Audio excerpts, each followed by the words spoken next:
Hi, I'm Wayne Turmel. I am the co-author, along with Kevin Eikenberry, of the new updated edition of the Long Distance Leader Revised Rules for Remarkable Remote and Hybrid Leadership.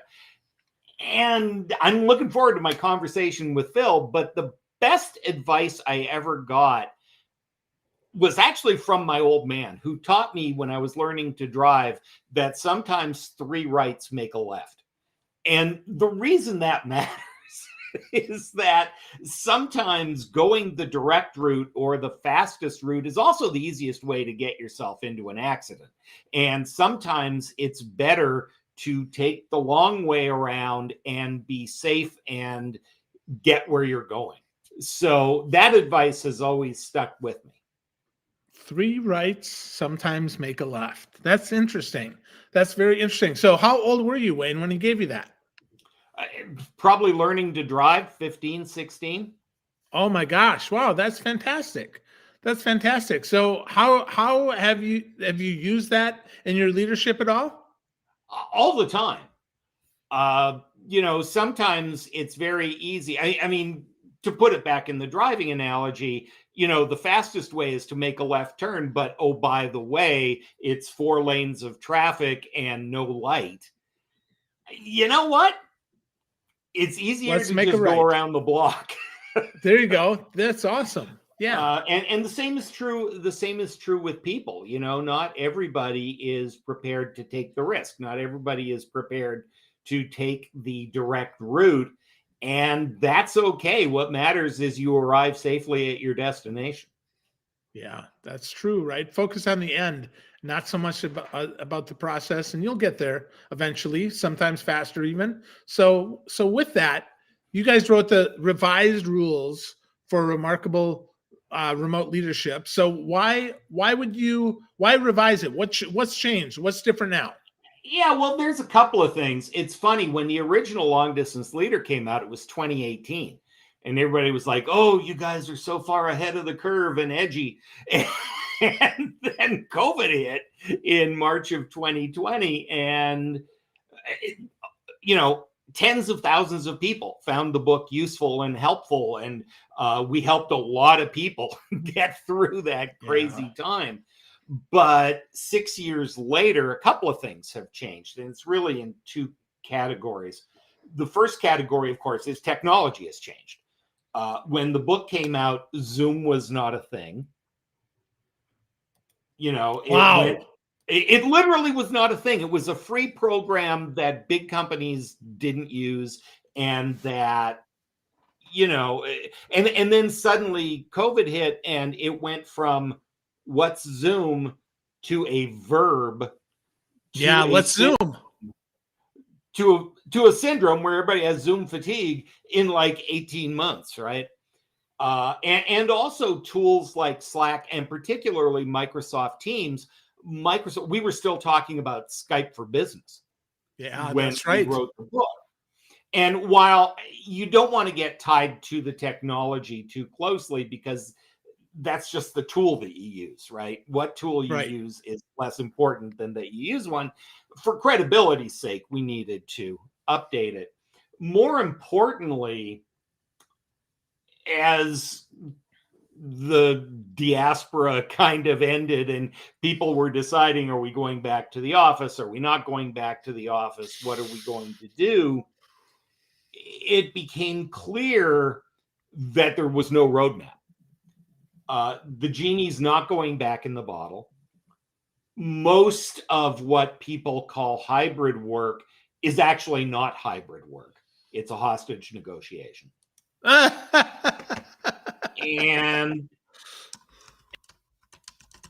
and sure what's going to be next. They're trying to navigate it. And so too many people are trying to go back. Like none of that ever happened. And so what we try to do with the second book is say, hey, the stuff that was true always about leadership is still true. The things that are true about purely remote leadership are still true. And if you stop and think and are intentional, you can create this new hybrid way of working and avoid some of the pitfalls that we're finding in the return to office kind of experience. Very good. Very good. So with that, the return to office is happening more and more and more. We're seeing that they're offering that, but we're still having hybrid, right? We're still having hybrid. So yes. So Again, how do we make that work? How do we do that? The first thing is to understand what it is you're trying to accomplish. I said jokingly a moment ago that most of what we call hybrid work is not. It's a hostage negotiation. And here's what I mean by that. A hybrid, if we're being all scientific and biological and stuff, a hybrid is two things that create a third thing, right? A horse and a donkey create a mule. Yep. A mule is its own thing. I mean, mules are mules. They are not horses. They are not donkeys. They are mules, right? Most of what we call hybrid work is just kind of a smush. You know, it's how much can we make them come back to the office before they quit? And how much can we whine about going to the office before they fire us? And so we settle on 3 days a week, and that kind of works, and we move forward. But are you getting the absolute best from that? So gotcha. Let me give you a really common problem. So we're in the office 3 days a week, and some people say, I can't get any freaking work done. I'm trying to get my work done. I got my head down. People are popping their head over the cubicle like a meerkat. There's Alice's birthday, so there's cake in the break room. There's noise everywhere, and I can't focus. And then when I work from home, I'm on Zoom meetings from morning till night. And so it's this constant compromise of trying to figure it out. Now, what if we were more intentional about what work gets done where, right? The 3 days that I'm in the office, it's a pretty good bet that I'm not going to get as many tasks checked off my list and as, quote unquote, as much done. But the talking, the brainstorming, the building relationships, the problem solving, all of those things, so that on the days when I'm not in the office, I can focus on stuff that I need to focus on. Yeah. That's when it becomes truly hybrid work. It's not just what work happens where, but real hybrid work draws in the notion of time. It's what work gets done when. That's a big shift, Wayne. That's a big shift, man. From what work gets done where to what work gets done when is a massive shift. So how do we start flipping the brain? What's the first kind of thing that we need to do in order to make sure that we can change that brain cycle? Because that is a massive tectonic shift. Well, it is, but here's the thing. We are in the middle of a tectonic shift. We are in the middle of the most seismic change in the workplace probably since the 1920s and 30s.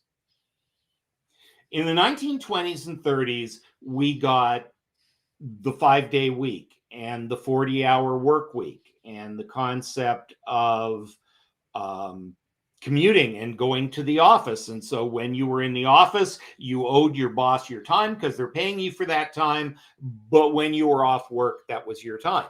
In a world of always connected and a world of always on, do those rules still apply? What does it mean to have work-life balance? Right. So there's all these questions, all these changes, the responsibility of what do I owe my employer and what does my employer owe me beyond a paycheck are all being examined and studied and changed, and nobody really knows what's going on. So we're in the middle of this chaos. What we're suggesting is, we're in the middle of this chaos. There's a couple of things you need to do. On a personal level, how is this impacting you? What do you want? How are you going to choose to navigate this? Is part of it. But the other part is, as a business, what's the right answer? And a lot of companies think they know the answer. It's like, well, we're going to have them come in 3 days a week. Well, if you have stated your job is to have the absolute best, most qualified human beings working for you, and you're insisting they come into the office 3 days a week, you have basically said, we need the most talented, capable human beings who live within a 20-mile radius of the office. Right. Right. So are you, in fact, really looking to expand your talent pool? Probably not. It's really important. And we lay out a number of questions and some ways of thinking, not just in the updated long distance leader, but especially in the long distance team book, where, okay, stop, think. What is the business you're in, right? How do you serve your customers? What is the best way for that work to get done? Can you track the workflow? Where are the things that need to be done co-located or at least in the same time zone? I mean, one of the things is, yeah, you can work anywhere you want, but we keep East Coast office hours. So we expect you to be logged on from 9 o'clock till 4 o'clock, and God help you if you're not there. That may or may not be important, depending on your work, depending on the job that you do and how you serve your customers. But is it really when the best work gets done? Does it really matter?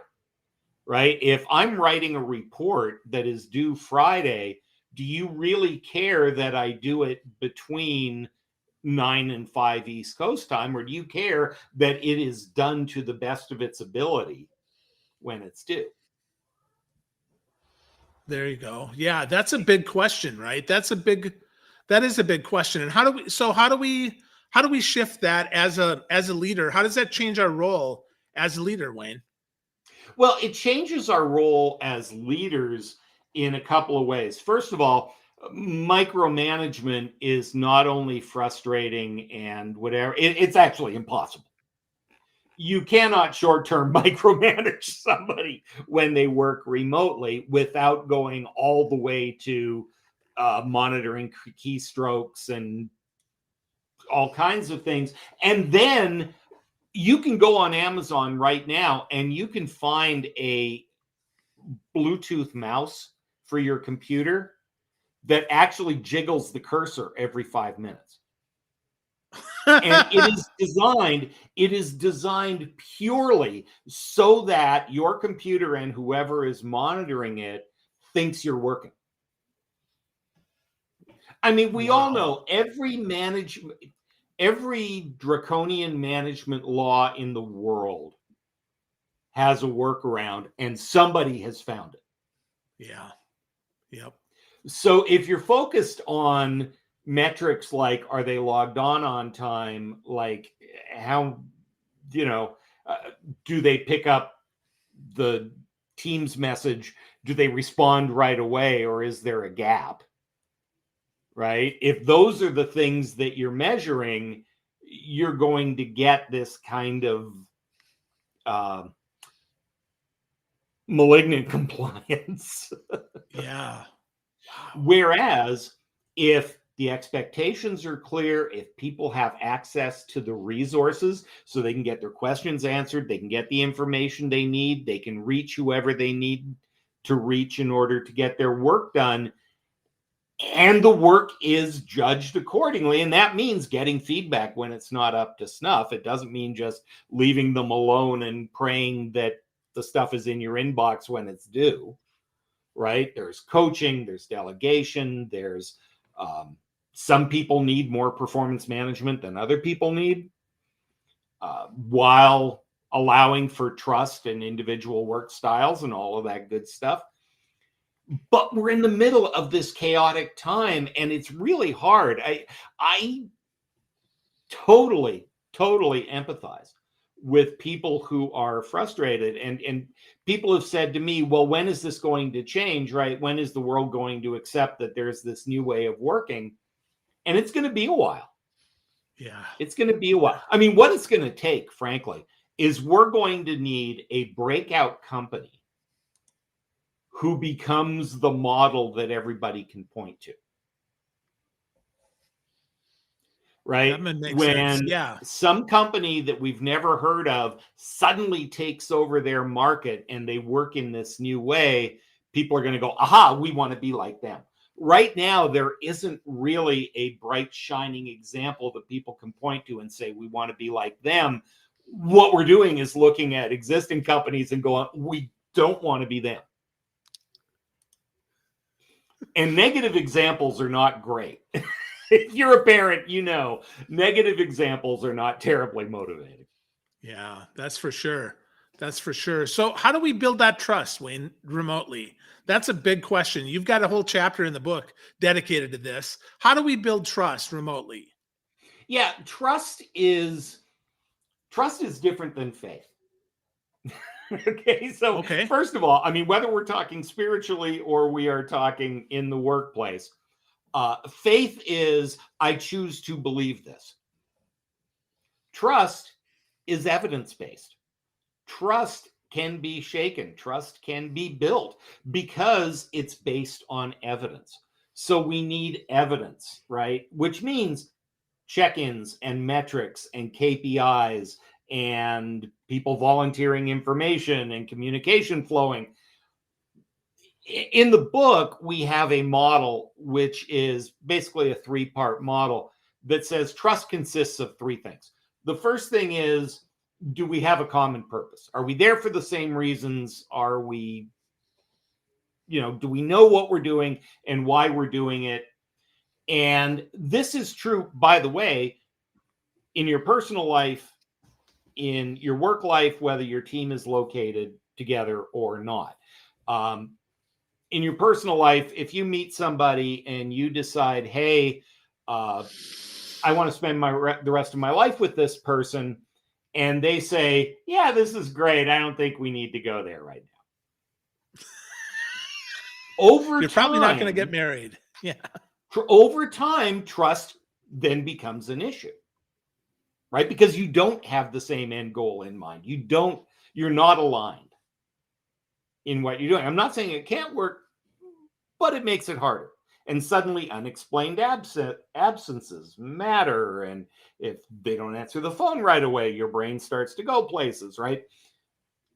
So we need to be aligned. And interestingly, that's the one that's least impacted by distance.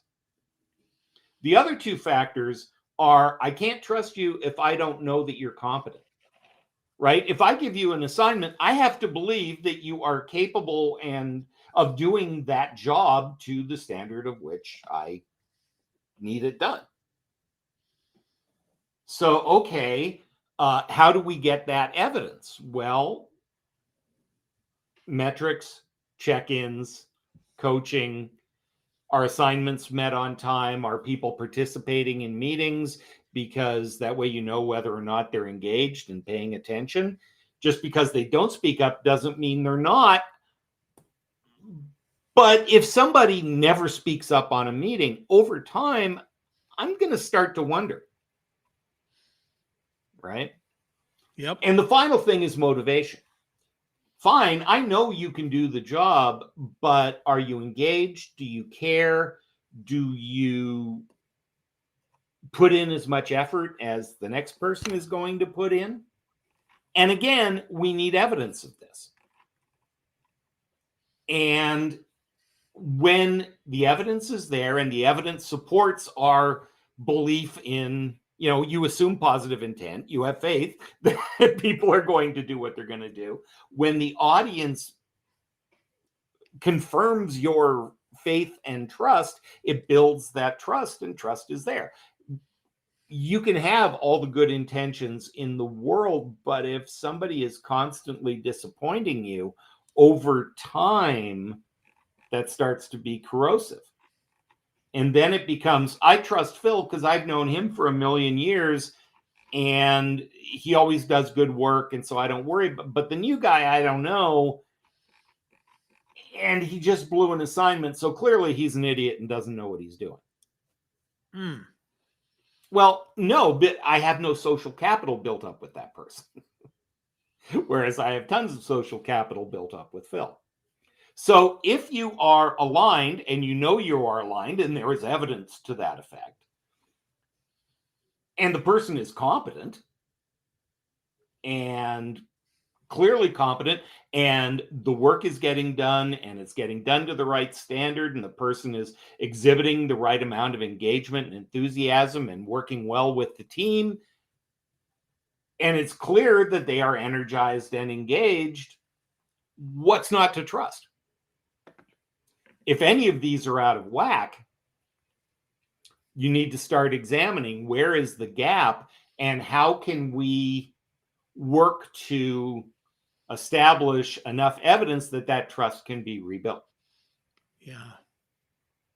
So how do we get more evidence? Is it as simple as just time and output, or is there more to it, Wayne? Well, what is it we're measuring, right? The fact that somebody shows up on time and doesn't leave till the day's over is nice. It's kind of a floor level bar. But we all know people who show up on time, sit at their desk, play nicely, and don't accomplish a darn thing. So clearly that's not a metric that is important. It's really important that whatever metrics you set, that they be set so that both parties understand why those metrics matter, how we're going to measure them, what it means when we achieve them, and what it means when we don't. And all of this has to be discussed. It can't just be assumed, and it can't just be implicit. When you're recruiting somebody to work remotely, you need to have conversations about what does your day look like, right? Do you need to take the kids to daycare in the middle of the day? Or do you need to, what does your day look like? And make sure that aligns with what you need from them. So we can't just pretend that they don't have a life outside of work, Wayne? No, that was the old model when the minute they walked into the building, their life ended and they were yours for 8 hours until they left. Right? Yep. There are companies that work that way. That's one of the reasons for going back to the office. I mean, Amazon has said that's it. No more remote work. Everybody back in the office. Well, it's funny. Some of the world lost its mind, right? That happened. Hey, am I going to tell Jeff Bezos how to run his business? Probably I don't not think so, right? Here's the thing, though. If you look at Amazon's business, it's a 20th century horse and buggy model. There's stuff in the warehouse. It needs to be delivered. More stuff comes to the warehouse, and then that needs to be delivered. That is a very in-person, tactile kind of business model, right? Most of Amazon couldn't work remotely if it wanted to. What you're talking about is a small percentage of the admin and marketing and, those types of folks. And, by having them come back to the office, there's an estimate that 15% of those people are going to quit. Oh, look, we're planning a 15% cut in force anyway. Right. So Amazon is perfectly free and within its rights and probably correct to do what it's doing. In 2 years, when they're having trouble recruiting the people that they want to recruit, right, will they re-examine this process? And that's the thing. Everybody that's come down with these really draconian back to work rules, for the most part, has either re-examined that 18 months, 2 years in, and lightened the reins a little bit, or there is a buttload of stealth remote work going on. Stealth remote work is, my kid has a cold. I need to work from home today. Stealth remote work is, I'm really heads down on this project. Can I work on this at home where I'm not going to be interrupted? And this was all going on before COVID. And now we're kind of going back to it because people are pretending like that never happened and we're going back to the before times. Right. as leaders, we need to know, okay, if you're going to play these reindeer games, I still need you to be on that meeting. I still need you to be engaged. I don't care where you write this report. It better be good. It better be right. And it better be on time. There you go. That's right. That totally makes sense. And that should be hopefully no different than it is in the office. Well, it's funny. When the first book came out, the harshest criticism and the best feedback we got on the book were the exact same thing, which is, this is mostly a book about leadership, and then kind of tailor that for remote. Yes, that's exactly what it is, because leadership is leadership. What we found during COVID is the leaders who took their job seriously, and you all know who you are. If you're watching this, you're probably one of these people. You knew what you needed to do as a leader, and you figured out how to make it work. Yep. For some people, it was easy. For some people, it was natural. For some people, it took brute force and working way too many hours and taking the hits and burning out. But we figured it out because you started with this idea that to be a leader, this is what needs to happen, and the rest is details. The harsh criticism was, well, this is just a leadership book. But yeah, well, if you're looking for a magic bullet, remote work is not exponentially more difficult than leading in person, but it is different, and the differences matter. Let me give you the worst example I can think of. My wife was working remotely as a salesperson, and she was fired by instant messenger. Oof. Yeah, that is the correct response, right? Oof is the correct response. But two things to do here. First of all, you can go, oof, did the job. She was unemployed at the end of the interaction. I mean, technically, the task was accomplished, right? Now, I'm willing to bet any sentient human being listening to this story has a pretty good sense of where this guy is on the leadership scale, right? Which is really, really low. This guy was a steaming, bubbling, horrible human being. And distance allowed him to be even more horrible because the technology allowed him not to have to think like a real leader or like a person. Wow. So a good leader would have found a way to do that. I had to do that 100 times in my corporate career because I always had remote people. And sometimes you have to have hard conversations with them. Well, you can do that, whether, at the beginning of my career, it was a telephone call. And sometimes you got in the car and you drove, and sometimes you just got on a webcam. But you know that those conversations are webcam conversations because you need them to be as rich as they can be. You need to see the person's face. They need to see yours. You need to watch their response. They need to see your body language. A good leader, somebody who cares about leadership, instinctively knows that. Yeah. Somebody who's just managing and has fire Wayne at the top of their to-do list is going to do that as painfully and quickly as possible, and probably not in the best way. Yeah. Wow. That's a great example to end us here, Wayne, because there's so much that we could talk about, so much there. We have to know that even though we're remote, we need to be as rich as possible in the interaction that we have for the most important things. If we're giving a performance appraisal, if we're firing someone, for doing those things. But where do we get started, Wayne? And before I let you answer that here, the kind of the first step or two, I want to encourage folks to go to longdistanceworklife.com/LDL. Get some additional resources. You get a free chapter of the book.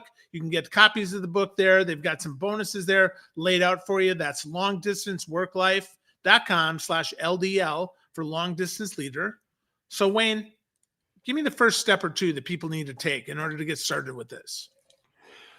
The first step, again, is what work needs to be done by whom and where and when.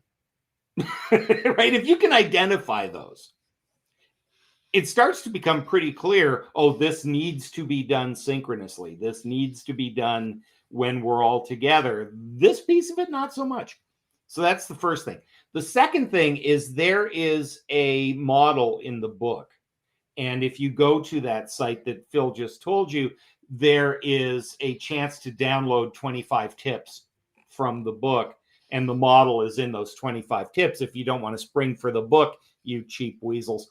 But you can, it's not even our model, but it talks about richness versus scope. Some communication purposes require face-to-face, if possible, at least webcam to webcam. If it's Alice's birthday, you don't need to go to each person individually and say it's Alice's birthday, right? A Slack message, an email, whatever gets the job done. All our communication is on a balance of richness versus scope, and it all depends. We all have the technology. We have all the technology we need. If technology stopped tomorrow, we would be able to function for a very long time if we are thoughtful and intentional about how we use it. Wow. That's a great way to take us home, Wayne. We already have all the tech we need if we're intentional, thoughtful about the way we use it. So, folks, if you're not convinced yet, I want to convince you. Go get a copy of the book. It's full of great stuff. Wayne and Kevin do a great job of laying out so much good stuff in there. I've read the first edition. I've read the second edition. They're not that drastically different that you're going to change the world, but they are different enough that you need the second edition. So get a copy of it, longdistanceworklife.com/LDL. This has been Wayne Turmel, Phil Gerbyshak coming to you. Wayne, as always, it is a pleasure, my friend. Thank you so much for writing this book and for sharing all your knowledge